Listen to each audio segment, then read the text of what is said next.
Hello student, welcome to ज्ञान tutorial. आज आपके हम 12th की क्लास लेने जा रहे हैं, वो भी फिजिक्स की। और फिजिक्स में जो टॉपिक चल रहा था आपका electric charge and field. Electric charge and field में इलेक्ट्रिक फील्ड के बारे में पिछला लेक्चर पढ़ा हुआ है कि इलेक्ट्रिक फील्ड की डिफिनीशन क्या है, उसकी कंडीशन क्या है, और बताया था एक दो न्यूमेरिकल्स जिसके कराए गए हैं। उसके आगे हमने कहे थे जैसे जैसे फोर्स के जो न्यूमेरिकल जो किए गए थे, चाहे वो आपके ट्रायंगल शेप में हो या फिर आपका रेक्टेंगल या स्क्वायर शेप में हो, उसमें इलेक्ट्रिक फील्ड को टोटल इलेक्ट्रिक फील्ड निकालने की कंडीशन वो हमने बता दी थी। अब आगे उसको बढ़ते हुए इलेक्ट्रिक डायपोल के बारे में पढ़ते हैं और इनकी जो दो दो डेरिवेशंस, इंपॉर्टेंट डेरिवेशंस है, उनको किया जाए। ठीक है। फिर जो कुछ इंपॉर्टेंट टॉपिक है जो पेपर में पूछे जाते हैं, बहुत ही इंपॉर्टेंट क्वेश्चन, अलग अलग क्वेश्चन जितने भी होते हैं उनका एक अलग से वीडियो बना के आपको इस चैनल पे डाल दिया जाएगा, आप देख लीजिए। चलिए शुरुआत करते हैं। इलेक्ट्रिक डायपोल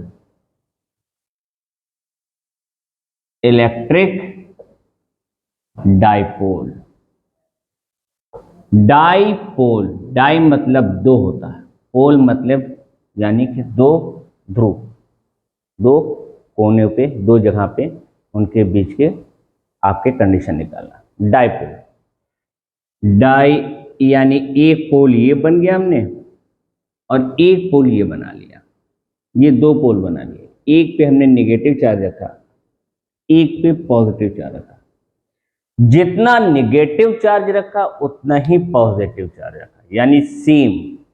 जितना नेगेटिव चार्ज उतना, यानी अगर माइनस का 10 कूलाम है तो प्लस का 10 कूलाम, माइनस का 20 कूलाम तो प्लस का 20 कूलाम, बराबर का चार्ज और अपोजिट चार्ज रखने की वजह से इनके बीच में जो अट्रैक्टिव फोर्स लगता है वो सबसे करीब आता है।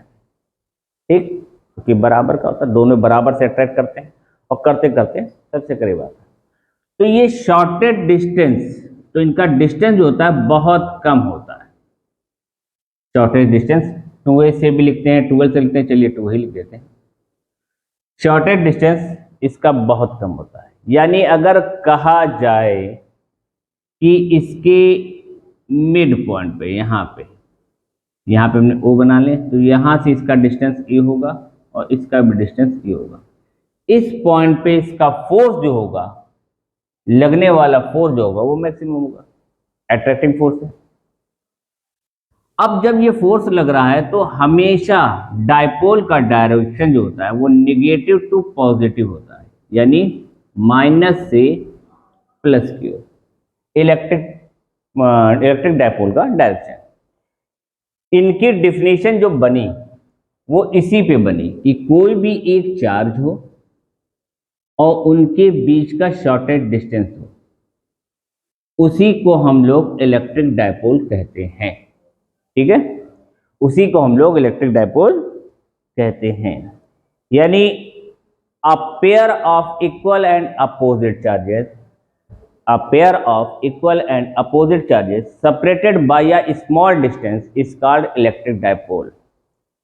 यानी जो चार्ज दिए गए हैं वो इक्वल एंड अपोजिट, और इनके बीच का जो डिस्टेंस है, स्मॉल डिस्टेंस है, उसका प्रोडक्ट जो होता है वही हमारा जो है इलेक्ट्रिक डायपोल कहलाता है। कोई एक चार्ज को लेना और उनके डायपोल, हिंदी में भी पढ़ा बोला जाता है इसको वैद्युत द्विध्रुव। वैद्युत द्विध्रुव यानी द्विव माने ध्रुव, द्विव माने दो हो गया और ध्रुव पोल हो गए इसके। तो वैद्युत यानी इलेक्ट्रिक, वैद्युत द्विध्रुव की डिफिनेशन बताई गई, तो यही बताया गया कोई एक आवेश और उनकी अल्प दूरी, जिसको हम लोग शॉर्टेड डिस्टेंस बोल रहे हैं, उसको अल्प दूरी, कोई एक आवेश और इसकी अल्प दूरी के गुणनफल को हम लोग वैद्युत द्विध्रुव कहते हैं, हिंदी में बताया गया। अच्छा, ये है एक वेक्टर क्वांटिटी। वेक्टर क्वांटिटी इसलिए है भाई, चार्ज तो वेक्टर है नहीं, चार्ज तो आपका स्केलर है, लेकिन ये शॉर्टेड डिस्टेंस ना होकर हम डिस्प्लेसमेंट भी कह सकते हैं, यानी इसका वेक्टर डायरेक्शन है। तो अगर ये 2 वेक्टर है तो P भी हमारा जो हो गया वो वेक्टर हो गया, यानी ये एक वेक्टर क्वांटिटी होता है। यूनिट की बात की जाए कि यूनिट क्या होती है, तो यूनिट बाई इसकी कूलाम है और इसकी मीटर है। कूलाम मीटर यूनिट इसकी, क्यू की यूनिट कूलाम होती है, इसकी unit distance unit meter, coulomb meter. Dimensions की बात की जाए तो डायमेंशन जो होगी वो क्या होगी, L T A. L T A coulomb की जो होती है वो 80 होती है, ये एल होती है, तो एल टी ए इसकी डायमेंशन होती है। एग्जाम्पल के तौर पे अगर कहा जाए किसको किसको कहा जा सकता है, तो हम लोग कह सकते हैं जैसे एच सी एल, जितना H पे प्लस उतना Cl पे माइनस, ठीक है।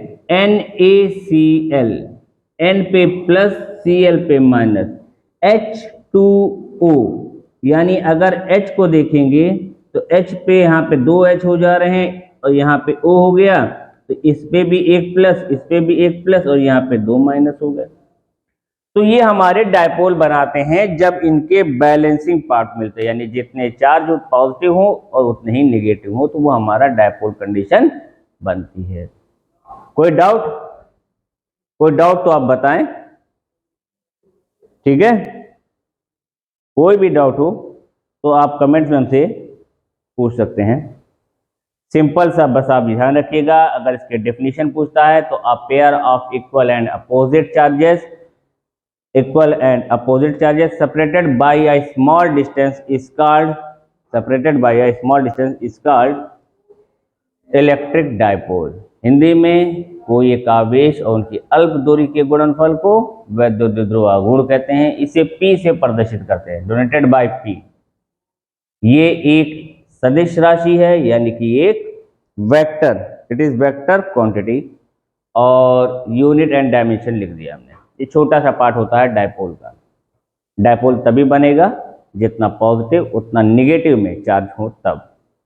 क्लियर? चलिए अब आगे इससे रिलेटेड जो इनकी डेरिवेशंस हुई उनके बारे में बात की जाए।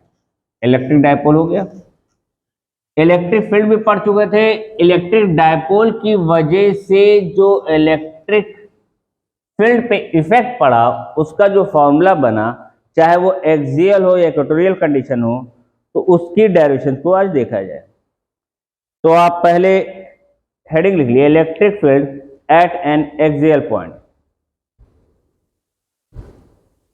Electric field at N axial point, axial point of a dipole, axial point of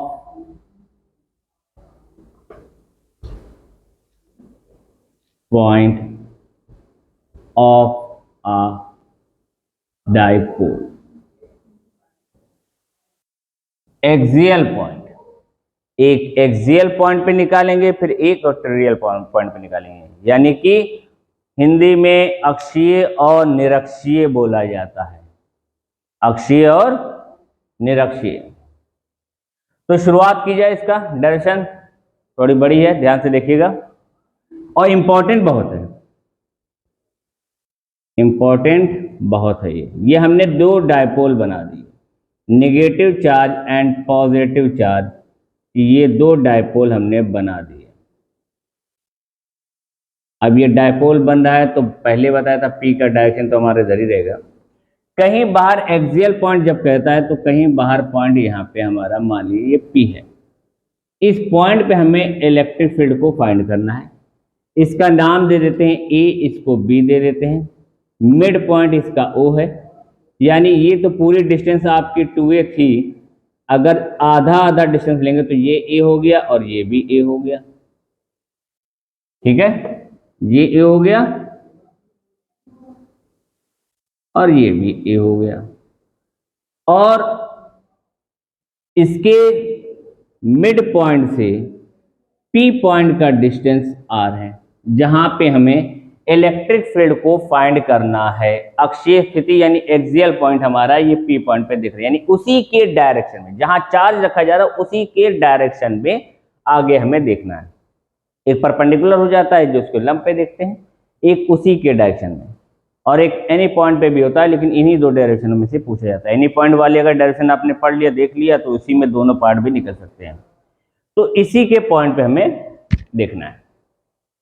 अब यहां पे पहुंचे, P पॉइंट पास आए, P पॉइंट पास आए, इसमें अपनी ओर से हमने सोच लिया यहाँ टेस्ट चार्ज रखा हुआ है, टेस्ट चार्ज जो कि ऑलवेज पॉजिटिव चार्ज, हमेशा पॉजिटिव ही रहता है, धनात्मक आवेश कहलाता है, परीक्षण धनात्मक चार्ज के नाम से जानते हैं हिंदी में। बी पॉइंट वाला जब पी पे देखता है कि ये पॉजिटिव चार्ज है, हम भी पॉजिटिव हैं, तो कहता है कि हम जो तुमसे रेपल करेंगे, यानी इसकी इलेक्ट्रिक फील्ड जो बनेगी वो बाहर की ओर बनेगी। ये बी बाहर बना रहा है।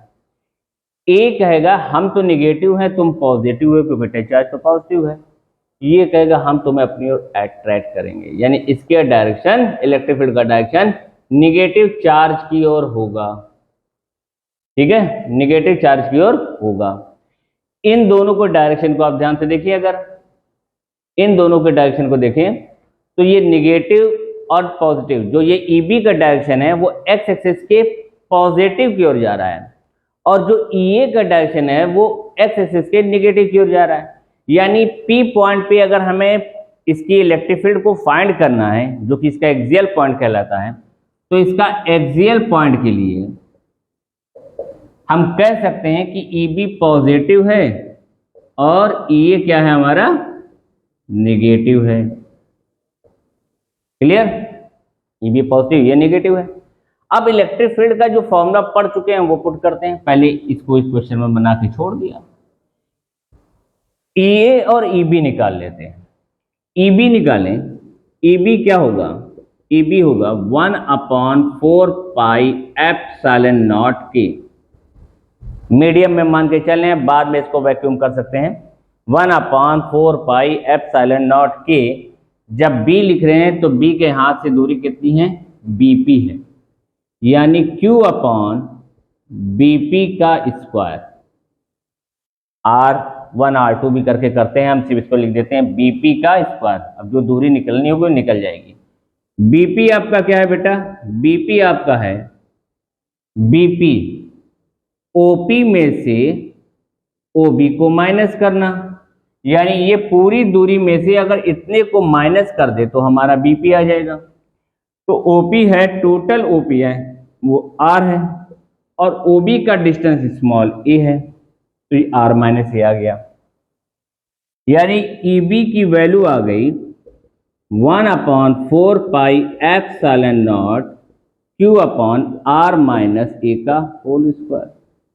एक पार्ट निकल गया, ईबी निकल गया। अब ईए देखा जाए, ईए क्या है,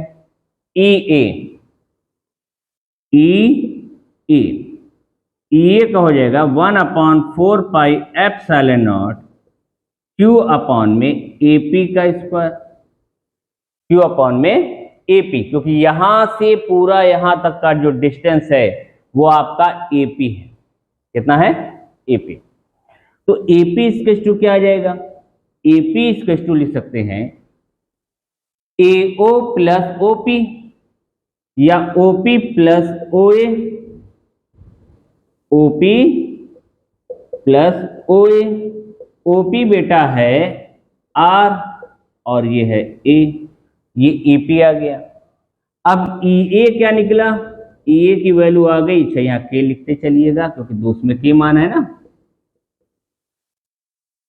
4 पाई एप्सिलॉन नॉट के Q अपॉन में आर प्लस ए का होल स्क्वायर। ये दोनों आ गया, ईए भी आ गया, ईबी भी आ गया। अब कंडीशन क्या हमारे पास है, E axial, E axial equal to EB minus EA. EB की वैल्यू आपने जो निकाल रखी है वो क्या है बच्चा, ईबी की 1/4 पाई एप्सिलॉन नॉट के Q अपॉन में आर माइनस ए का होल स्क्वायर। ईए की जो वैल्यू निकली है वो क्या है, 1/4 पाई एप्सिलॉन नॉट के Q अपॉन में आर प्लस ए का होल स्क्वायर। जो जो कॉमन आ रहा है उसको हम कॉमन ले लेते हैं, Q बाहर ले लेते हैं, 4 पाई एप्सिलॉन नॉट के बाहर ले लेते हैं, यहां बचा 1 अपॉन में आर माइनस ए का होल स्क्वायर, बीच में माइनस आर प्लस ए का होल स्क्वायर।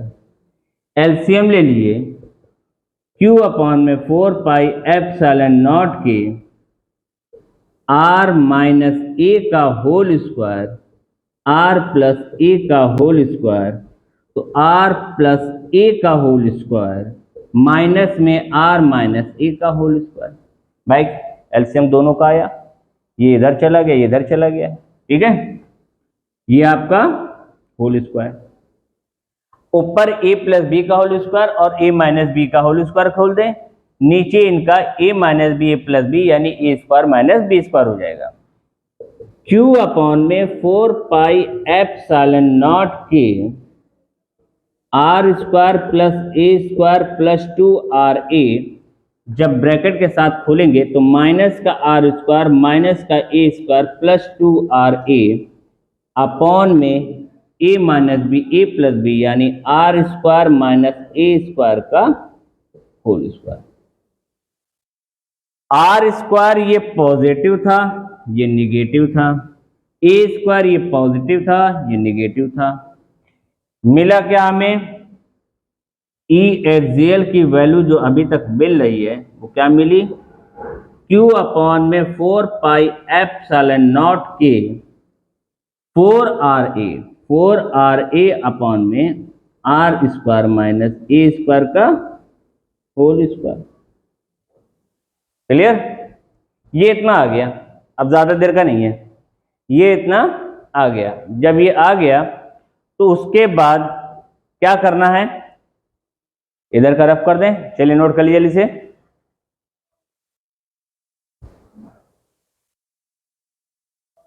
पॉज करके नोट कर लीजिएगा। इसमें आपकी जो वैल्यू आई है ई एक्सियल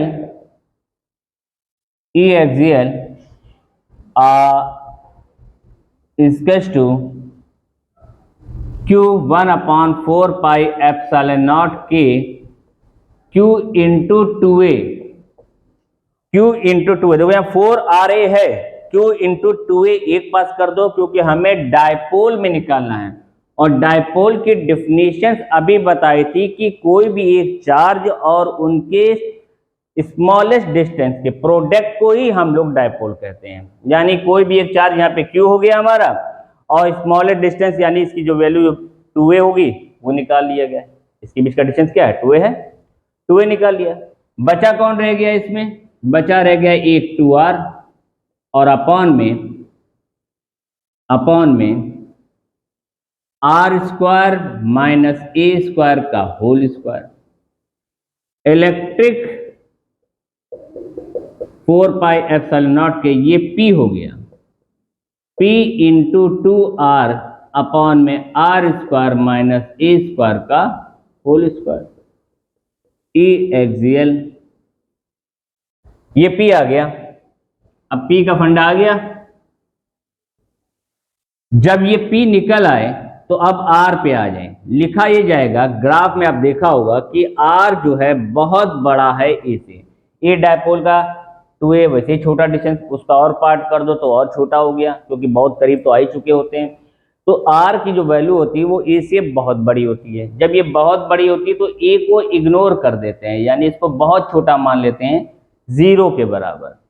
जब 0 के बराबर मान लिया इसमें डायपोल के बाद तो 1 अपॉन 4 पाई एप्सिलॉन नॉट के P इंटू 2r और नीचे हो जाएगा आर स्क्वायर का होल स्क्वायर। बेटा अब आपको साफ साफ दिख रहा होगा कि ऊपर r की पावर r है, नीचे r की पावर 4 हो गई। ई एक्सियल में यहाँ 1 अपॉन 4 पाई एप्सिलॉन नॉट की है, ये 2pr है और नीचे r की पावर 4 हो गई। एक r से कट गई, ये 3 आ गया। यानी फॉर्मूला आ गया 1 अपॉन 4 पाई एप्सिलॉन नॉट की 2p अपॉन में r क्यूब ई एक्सियल। ये पहला मीडियम के अकॉर्डिंग फॉर्मूला आया। जब आप k की वैल्यू 1 रख देंगे यानी वैक्यूम में चले जाएंगे तो वैक्यूम की कहानी हो जाएगी 1 upon 4 pi epsilon naught 2p upon R cube, unit वही न्यूटन पर कूलम। ये आपका फॉर्मूला एक्सियल के अकॉर्डिंग आ गया। एक्सियल के अकॉर्डिंग पूरी डायरेक्शन ये हो गई। अब इक्वेटोरियल की कंडीशन यानी कि डायपोल, हमें नोट कर लें आप।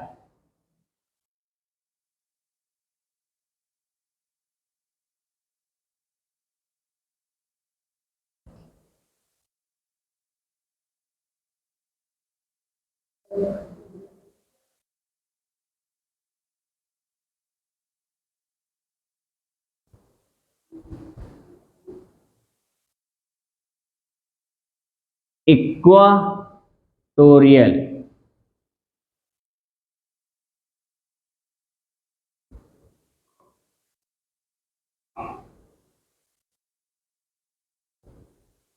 पॉइंट, इक्वेटोरियल पॉइंट, ठीक। इक्वेटोरियल पॉइंट में इनका जो ग्राफ बनेगा वो दोनों डायपोल के परपेंडिकुलर, डायपोल के परपेंडिकुलर यानी दोनों चार्ज से जो डायपोल बन रहा है उसके परपेंडिकुलर। इसमें आपके दो फिगर शो किए जाते हैं अलग से समझाने के लिए। एक यहाँ पे चार्ज, यहाँ पे चार्ज, आपने पढ़ा नेगेटिव चार्ज, यहाँ पढ़ा पॉजिटिव चार्ज। इसका मिड पॉइंट ओ ये हुआ, ये ए था, ये बी था।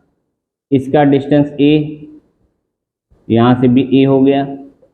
जहाँ ओरिजिन पॉइंट है वहाँ से स्मॉल आर दूरी पर, स्मॉल आर दूरी हम ऊपर बना देते हैं, स्मॉल आर दूरी पर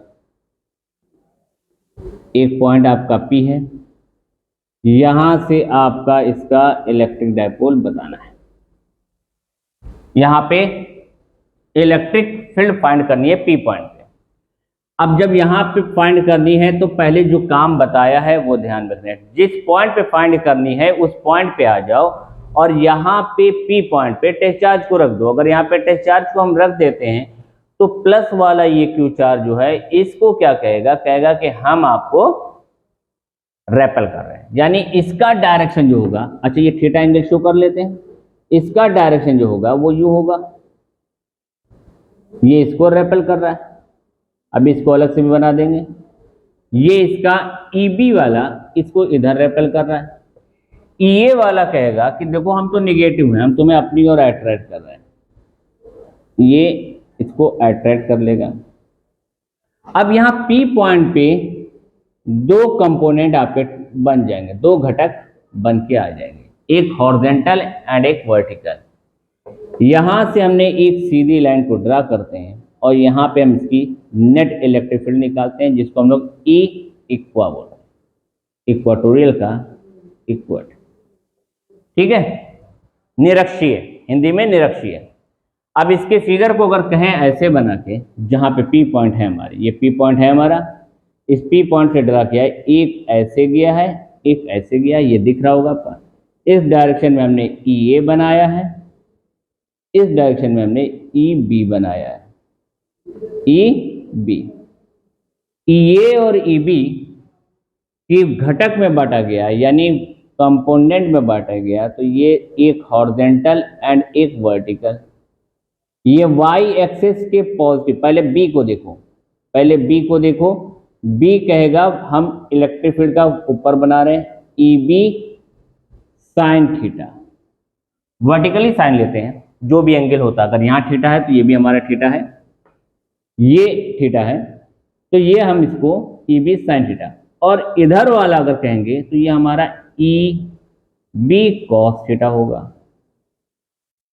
अब इसी तरह ये भी थीटा है नीचे वाला, ये भी वही काम करेगा, कहेगा ऐसा है कि हम इसके वर्टिकल जो होंगे वहां पे ई ए साइन थीटा लेंगे। अब ये वाई एक्सिस के निगेटिव डायरेक्शन में ले रहा है, वाई एक्सिस के निगेटिव डायरेक्शन में ले रहा है तो इसको माइनस भी कह सकते हैं, और इसका भी वही बनेगा, ये ई ए कॉस थीटा हो जाएगा। यानी जो इस पॉइंट पे मिल रहे हैं हमारे घटक वो सारे के सारे पॉजिटिव मिल रहे हैं, दोनों प्लस हो जाएंगे, दोनों प्लस हो जाएंगे। अगर हम टोटल ई पॉइंट पे, ई इक्वा पॉइंट यानी इस पॉइंट पे लिखें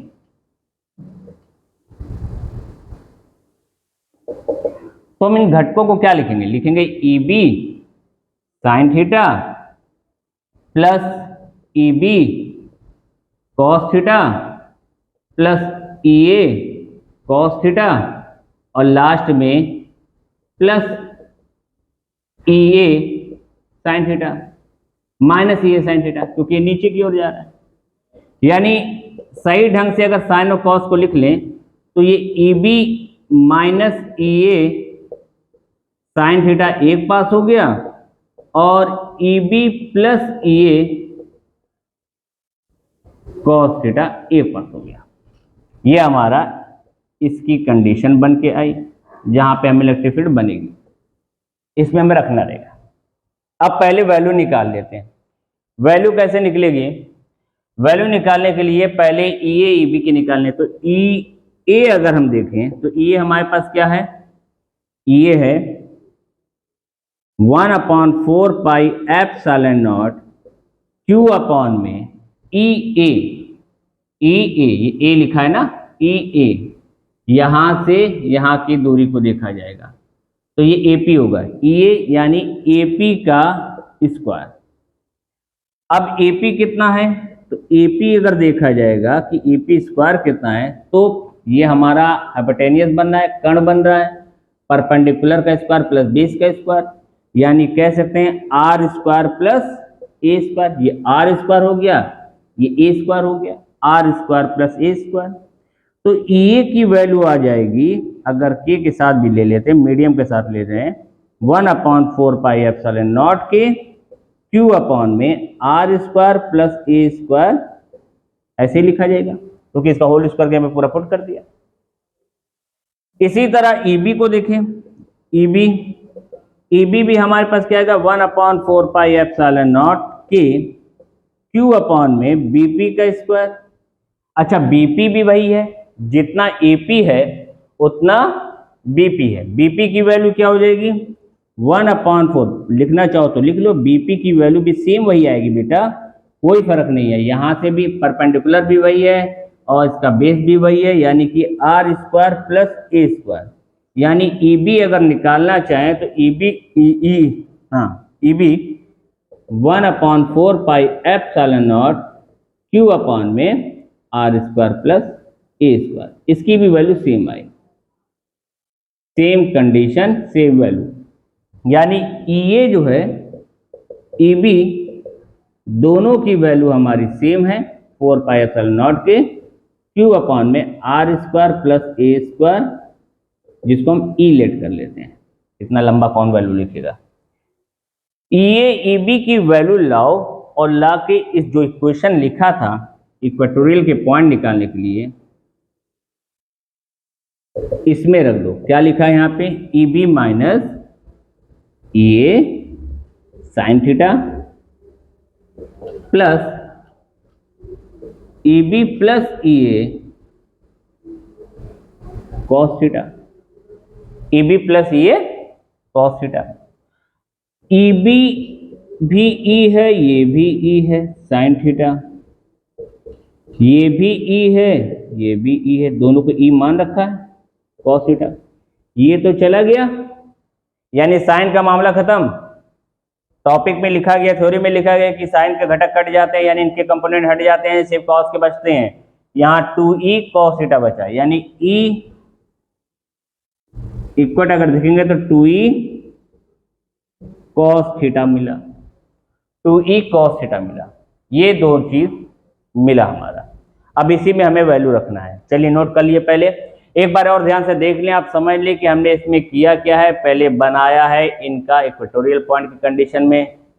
अब जब यहाँ इसके मिड पॉइंट से 8 दूरी पे पी पॉइंट लिया हमने, तो माइनस चार्ज जो है इस पी पॉइंट से जो है वो अट्रैक्ट कर रहा है, ई का डायरेक्शन इधर बनेगा, ये इसको रेपेल कर रहा है, ये बाहर बनेगा। पी पॉइंट पे निकालना है, इसी का ये पार्ट हमने यहाँ उठा के बना दिया। कहा भाई थीटा एंगल है, अगर सिर्फ बी के लिए बात की जाए तो बी के दो घटक बनेंगे, दो कंपोनेंट बनेंगे, E B sine theta, E B cos theta. A की बात किया जाए तो ए के साथ भी जो दो फील्ड बन रही हैं, दो कंपोनेंट बनेंगे, E B sine theta, E A sine theta और ई ए कॉस थीटा। ये वाई एक्सिस का निगेटिव डायरेक्शन है, वाई एक्सिस का पॉजिटिव डायरेक्शन है। ये दोनों हम कह सकते हैं निगेटिव, लेकिन प्लस करके लिख दे रहे हैं। अगर वेक्टर फॉर्म में लिखेंगे तो माइनस साइन को शो करेंगे, ऐसे चल जाएगा। ठीक है, तो ये 2e cos थीटा आ गया। तब कर दें,